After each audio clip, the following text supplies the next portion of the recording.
बोले कृष्ण कन्हैया लाल की। श्रीमद् भागवत महापुराण के नवम स्कंद का चौथा अध्याय आपके सामने कहने जा रहा हूँ। प्रत्येक दिन थोड़ी थोड़ी चर्चा यहाँ पर होती है।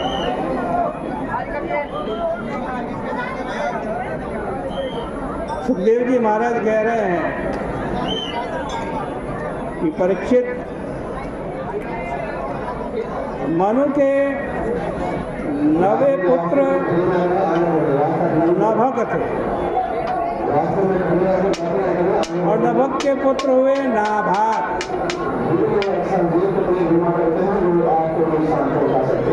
नाभाग चिरकाल तक गुरुकुल में रहे, ब्रह्मचारी रहे। पिताजी ने गुरुकुल में भेज दिया, जाओ तुम पढ़ो।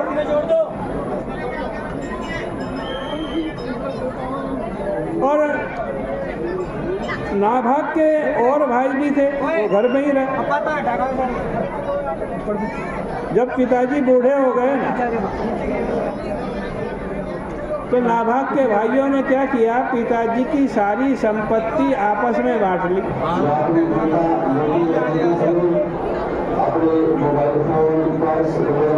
और नाभाग के लिए कोई हिस्सा नहीं रखा। देखो, लोग पहले भी ऐसा किया करते थे।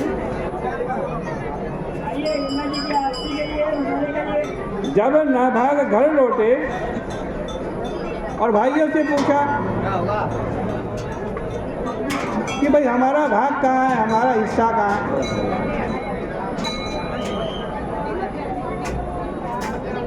तो भाइयों ने कहा कि भाई ये जो बूढ़ा पिता है ना बाप, ये तुम्हारे हिस्से में आया,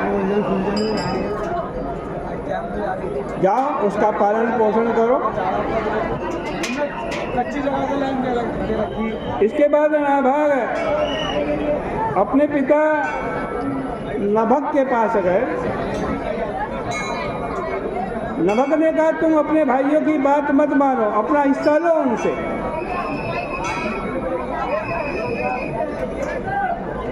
नभक बोले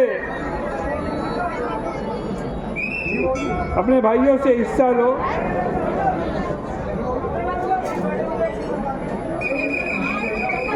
फिर देखा कि भाई कोई हिस्सा उनको नहीं दे रहे हैं,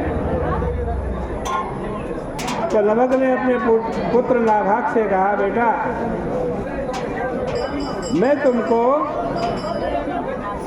जीविका का उपाय बताता हूँ जिससे तुम्हारी जीविका चलेगी। देखो, अंगिरा वंश के ब्राह्मण यज्ञ कर रहे हैं, लेकिन यज्ञ के 6ठे दिन वो मोहित हो जाते हैं।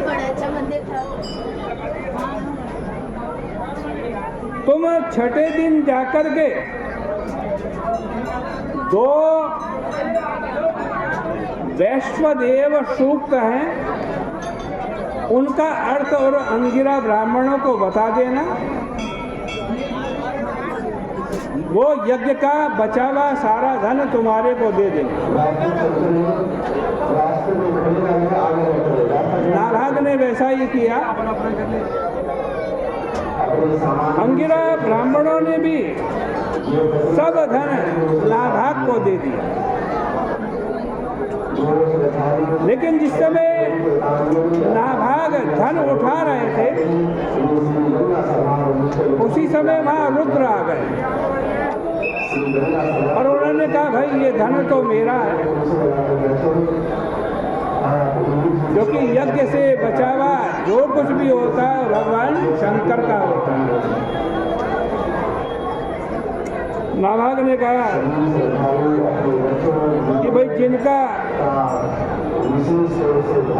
धन था, जिनका यज्ञ था, उन्होंने ये धन मुझको दिया है, ये तुम्हारा कैसे हो गया? शंकर जी ने कहा कि तुम जाओ अपने पिताजी से पूछ लो कि ये धन किसका है, यज्ञ से बचा हुआ धन किसका है। नाभाग अपने पिता के पास गए और वहाँ उनको सब हाल सुनाया। नभग ने कहा कि भगवान शंकर ठीक कह रहे हैं, यज्ञावशेष किसका होता है, शंकर जी का होता है, यज्ञ से बचा हुआ धन शंकर जी का होता है।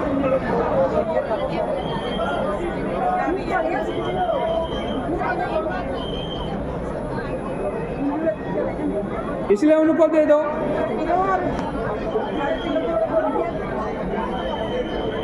श्री सुखदेव जी महाराज आगे वर्णन करते हैं कि इन्हीं न्यायशील मनुपुत्र नाभाग से अम्बरीश हुए। जो भक्ति देवी है ना, वो कुलीन को ज़्यादा पसंद करती है। यदि कोई पीढ़ी दर पीढ़ी से भक्त हो तो उसके हृदय में भक्ति जल्दी प्रकट होती। और अम्बरीश ऐसे ही कुलीन भक्त थे, इसलिए दुर्वासा जैसे ब्राह्मण का शाप भी उनको कोई नुकसान नहीं पहुंचा पाया।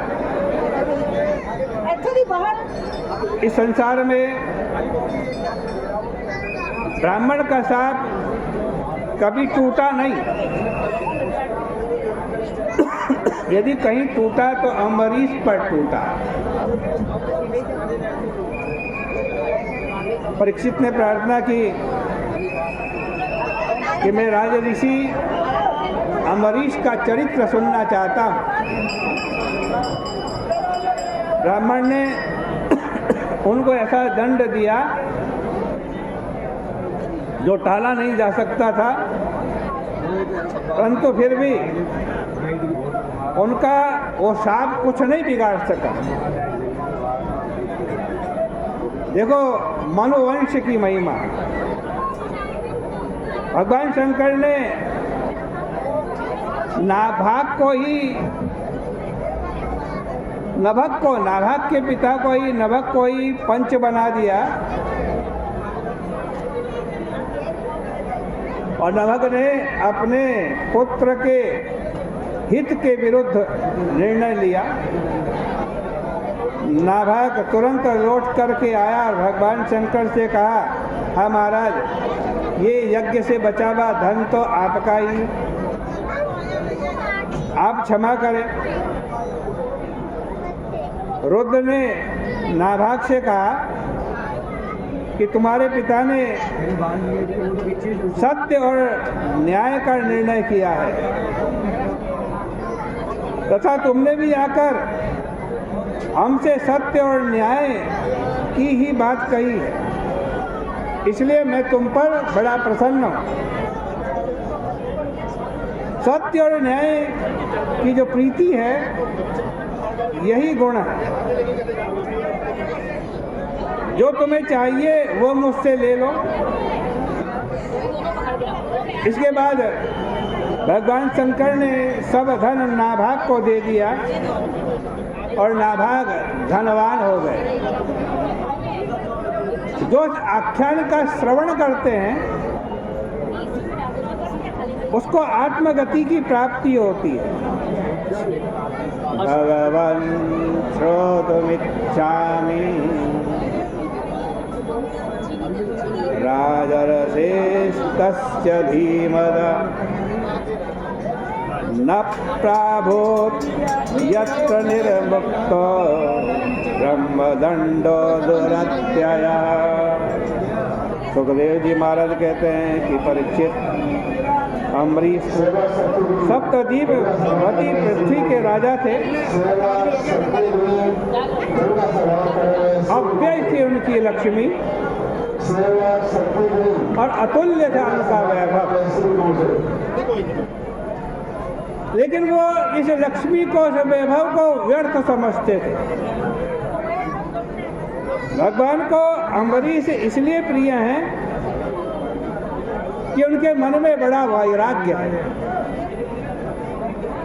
उनकी दृष्टि में सारा वैभव स्वप्न जैसा था। सर्वम तत् स्वप्न संस्तुतम। वे जानते थे कि जीवन में जितना सुख दुख होता है वो बिल्कुल मानसिक होता है। धन में सुख दुख नहीं होता, मन में सुख दुख होता है, हृदय में सुख दुख होता है। उन्हें मालूम था कि धन का अंत हो जाता है, नाश हो जाता है। उसी के कारण मनुष्य अभिमान आदि में फंस जाता है। इसलिए उन्होंने भगवान और भगवान के भक्तों में परम भक्ति जोड़ी। उनको यह संसार मिट्टी जैसा, पत्थर के टुकड़े जैसा मालूम पड़ता था। उनका मन भगवान के चरणारविंद में लगा रहता था। उनकी वाणी भगवान के गुणानुवाद में आज लीन रहती थी। अम्बरीश चक्रवर्ती सम्राट होते हुए भी मंदिर में जाकर के झाड़ू से स्वयं मंदिर साफ करते थे, कानों से भगवान की कथा सुनते थे, आंखों से भगवान का दर्शन करते थे, शरीर से भक्त का स्पर्श करते, नासिका से भगवान के चरणारविंद की सुगंध लेते, जीभ से तुलसी का स्वाद लेते, पांव से आज भगवान के क्षेत्र में जाते और सिर से भगवान के चरणों की वंदना करते थे। उनके मन में कामना केवल एक ही थी कि ये भगवान का दास्य बने, भगवान की सेवा करे और भगवान के भक्तों में उनकी भक्ति हो, प्रीति हो। इस प्रकार वे सर्वात्म भाव से भगवान की सेवा करते हुए राज्य कर रहे थे।